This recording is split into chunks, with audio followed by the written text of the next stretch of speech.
Welcome to my channel happy students. आज के इस वीडियो में हम इतिहास का एक काफ़ी इम्पॉर्टेंट क्वेश्चन के बारे में जानने वाले हैं। ये क्वेश्चन आपके एग्ज़ाम में अलग अलग तरीके से पूछा जाने वाला क्वेश्चन है और काफ़ी इम्पॉर्टेंट क्वेश्चन है, तो वीडियो का एंड तक ज़रूर देखें।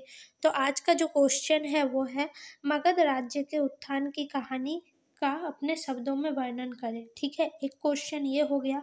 फिर इसी क्वेश्चन को कुछ अलग तरीके से ये इस तरह से भी पूछता है कि वर्णन करें कि मगध सबसे शक्तिशाली महाजनपद कैसे बना। मगध जो 16 महाजनपदों में से एक था, वो सबसे शक्तिशाली महाजनपद कैसे बना, ये आप देख सकते हैं 2009 में भी पूछा गया है। फिर इसी क्वेश्चन को और एक तरीके से पूछा जाता है, आधुनिक इतिहासकार मगध के सबसे शक्तिशाली महाजनपद के रूप में विकास की व्याख्या कैसे करते हैं, इसकी व्याख्या करना। ठीक है, ये एक क्वेश्चन हो गया। और फिर लास्ट और एक क्वेश्चन इसमें जो पूछा जाता है वो है मगध शक्तिशाली महाजनपद कैसे बन गया। यानी 16 महाजनपद था, उनमें से सिर्फ मगध को ही शक्तिशाली महाजनपद क्यों माना जाता है, ये क्वेश्चन भी एग्ज़ाम में पूछा जाता है। तो इस तरह से एक ही क्वेश्चन है, लेकिन इसको अलग अलग तरीके से आप देख सकते हैं पूछा जा रहा है।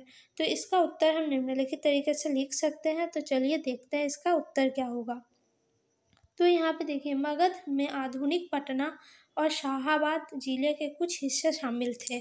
मगध जो महाजनपद था उसमें क्या था, आधुनिक जो पटना क्षेत्र पड़ता और शाहाबाद के जिले के कुछ हिस्से उसमें शामिल थे। बिंबिसार के शासनकाल में इस राज्य ने सराहनीय प्रगति की। बिंबिसार का जब शासनकाल था उस समय इस राज्य ने सराहनीय प्रगति की, यानी यह काफ़ी उन्नति किया। उस समय उसने अन्य राज्यों के साथ वैवाहिक संबंध स्थापित करके अपनी स्थिति मजबूत कर ली। बिंबिसार ने क्या किया, अन्य राज्यों के साथ वैवाहिक संबंध स्थापित करके अपने क्षेत्र को और मजबूत किया और बड़ा किया।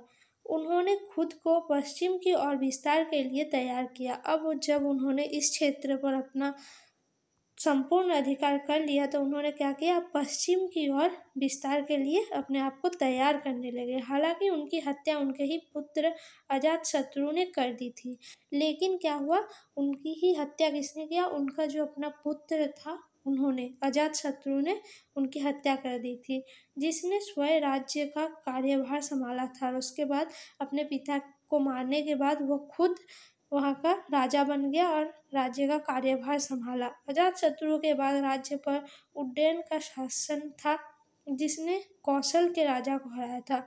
अजातशत्रु के बाद उज्जैन का शासनकाल आया, उसने क्या किया, कौशल के जो राजा थे उनको उसने युद्ध में हराया था। इसके बाद शिशुनाग वंश का शासन आरंभ हुआ। ठीक है, उसके बाद क्या हुआ, शिशुनाग वंश का शासनकाल आरंभ हुआ। इस वंश ने राजाओं ने अवंती को हराया। इस वंश के जो राजा थे उन्होंने अवंती को हराया। शिशुनाग वंश के शासनकाल के बाद नंद वंश का शासन प्राप्त हुआ। शिशुनाग वंश के बाद नंद वंश ने अपना शासन शुरू किया। उन्होंने कलिंग को जीतकर मगध को और शक्तिशाली बनाया। ठीक है, उन्होंने क्या किया, जो नंद वंश था उन्होंने कलिंग को जीतकर मगध को और भी अधिक शक्तिशाली बना दिया। सिकंदर के आक्रमण के समय मगध पर महापद्मनंद का शासन था। महापद्मनंद जो थे शासन, उस समय उनका शासनकाल चल रहा था सिकंदर के आक्रमण के समय। ठीक है, सिकंदर की ताकत का लोहा महापद्मनंद के सैनिकों ने भी माना था। सिकंदर की ताकत का लोहा महापद्मनंद के सैनिक जो थे उस समय उन्होंने भी माना था। नंद वंश के पतन के बाद मगध पर मौर्यों का शासन रहा। आपको पता होगा, नंद वंश का जब अंत हो गया तब वहाँ मगध पर मौर्यों का शासन रहा। इस वंश के राजाओं ने मगध के गौरव को बढ़ाया और उसे गौरव और प्रतिष्ठा के शिखर पर पहुँचाया।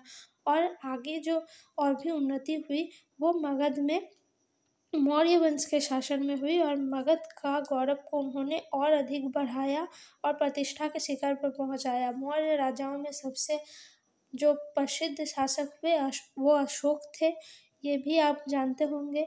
उससे भी रिलेटेड क्वेश्चन जल्द ही पेज पर डाला जाएगा। आप चैनल को ज़रूर सब्सक्राइब कीजिए, वीडियो को लाइक कमेंट ज़रूर करें और आपको ये वीडियो कैसा लगा कमेंट में ज़रूर बताएं। धन्यवाद।